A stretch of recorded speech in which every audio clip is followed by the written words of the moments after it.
Good afternoon, everyone. I shall have my third classroom observation today.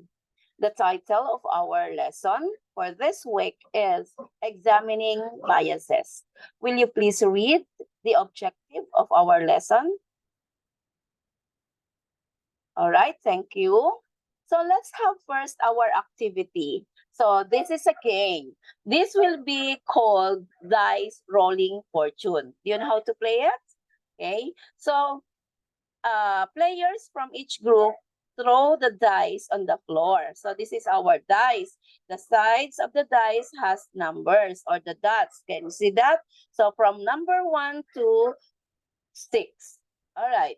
So players take turns rolling the dice. Player takes step or steps following the number in the dice.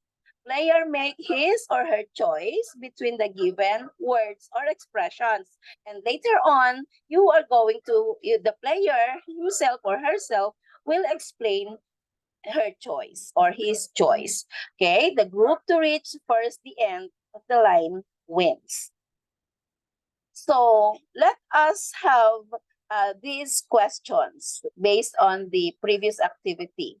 Okay, will you please read the first question? All right, thank you. What made you choose your answers in the activity? That's the first question. Second question, please read. All right, so our second question is, were your reasons based on facts or personal preferences?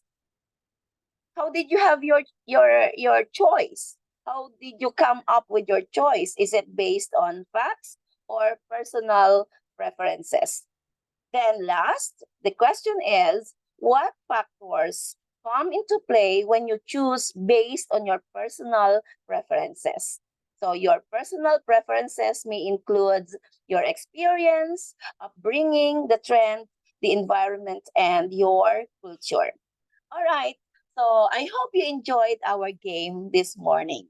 So let's proceed to the activity number 2. It is entitled Seeing Through Different Eyes. So before we proceed to that, no, let me give you first some questions. Okay, so look at these pictures. I have here the pictures. I hope you can see this. No? So this is the first picture. Another picture is this one. Okay. Okay. So let us try to answer the questions based on the pictures I showed you. Okay, I have shown you. Okay, so what does each picture tell? What factors influence someone's perspective on a particular issue or situation? Is it fair or is it biased? Why do you say so? All right. Next, let us proceed to the next um,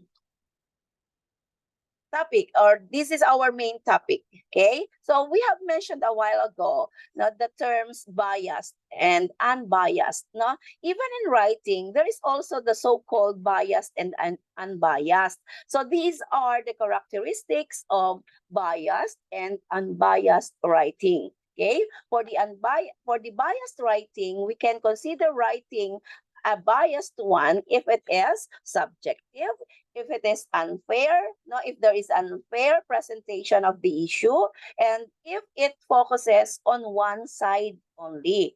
It is unbiased writing if it is objective, it has fair presentation of the issue, and it focuses on both sides of the issue. Okay, so those are the different characteristics of bias and unbiased in writing. Let us try to define what bias is. Okay, will you please read the first definition? All right, thank you. Now there is another thing that I would like to give emphasize with regards to bias. The bias arises from the author's thinking, which may be influenced by personal beliefs, culture, attitudes, preferences, and past experiences. Okay, when does an author become biased? Okay, the author becomes biased if he or she persuades the readers to believe on her or his own stand of issue by giving inaccurate information or false impression. And how do you determine the author's bias? Okay, we could determine it by two things. One is evidence, and number two is fiction. Let us try to give definition to the first one, evidence. What can be considered as evidence? Now, an evidence can be in form of facts and information based on testimonies and direct observation. It might have scientific and legal basis, no? And it may be taken from anecdotes and philosophical evidences.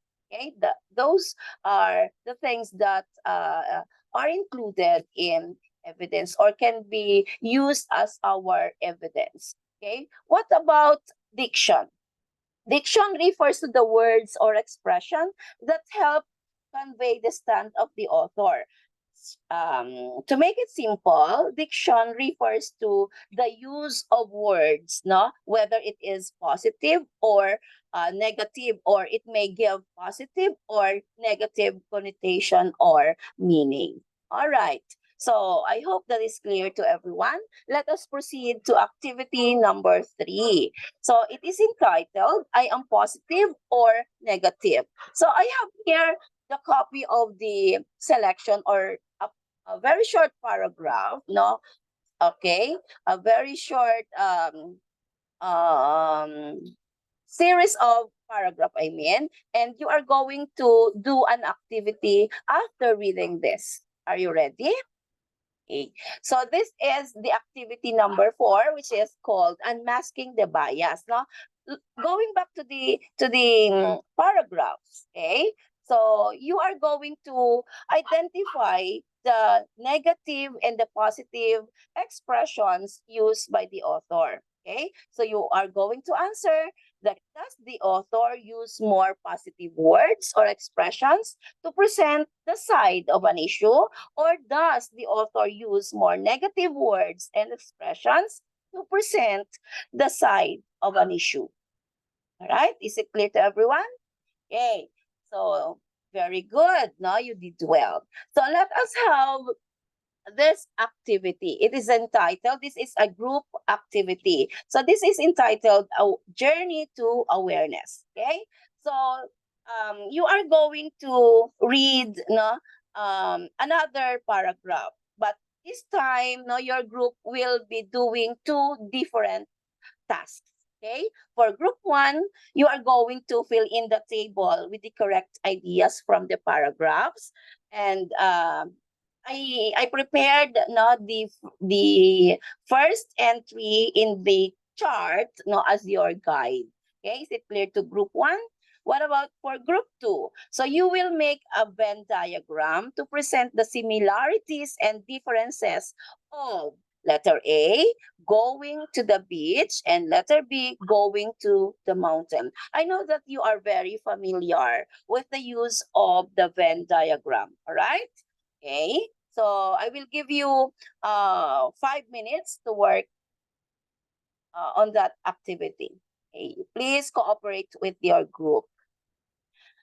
All right. No, very good. No, you did well. Each group did well. Okay, so let's have this activity number 6. This time you will be working with your partner. So the title of this activity is Point Counterpoint. No, so again there will be series of paragraphs. No, you are going to uh just raise no the word if you think the author is for, no, for, or the author the author favors the paragraph or the issue. Okay, and you are going to raise against if the author is biased towards it. Is it clear? All right, I will give you the flashcards, no, written with the words for and against. Okay, so there are only 3 paragraphs. Okay, so these are the paragraphs. Number 1, Number 2. Number 3. I will give you a few minutes, a few more minutes to read this paragraph. This is quite long.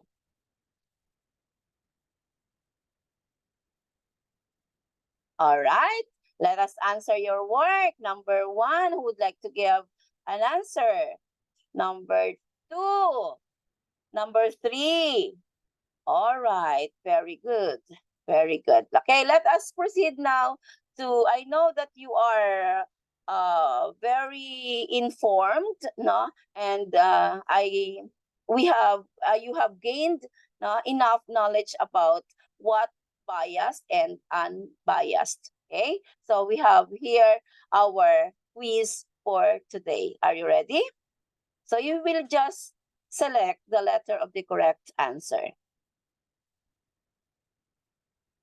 Number 1, ready? Just get the letter or select the letter of the best answer. Number 2. Number 3. Number 4. 5.